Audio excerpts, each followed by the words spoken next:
Music by Vasufil Gopalganj. DJ Pappu Sri Rampur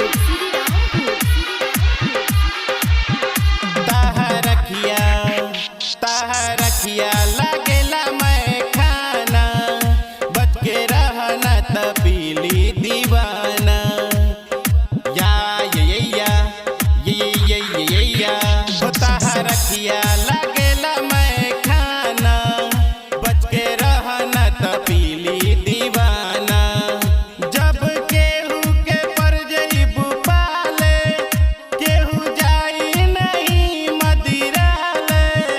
सब तोहरे प्रसादी निशाना जाना तोहरखिया लागेला मैं खाना बच के रहना त पीली दीवाना बच के रहना त पीली दीवाना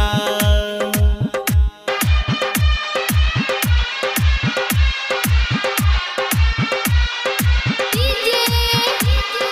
Pappu Sri Rampur जेकरा के तू मार दे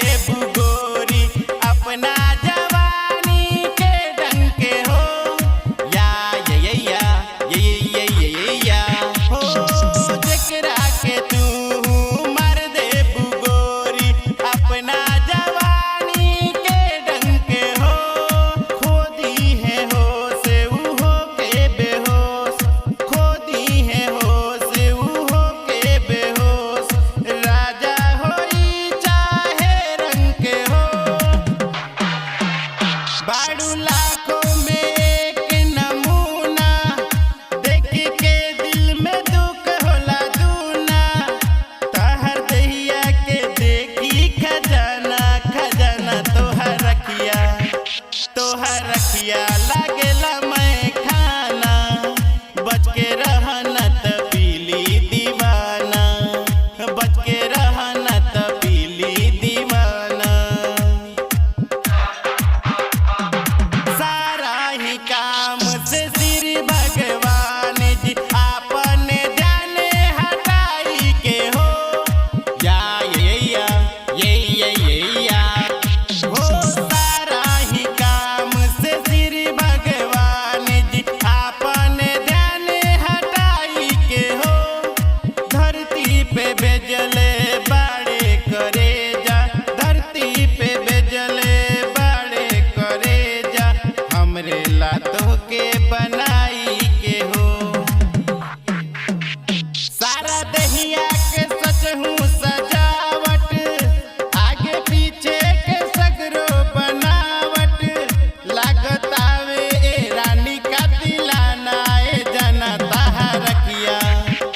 ताहरखिया लागेला मैं खाना बच के रहना त पीली दीवाना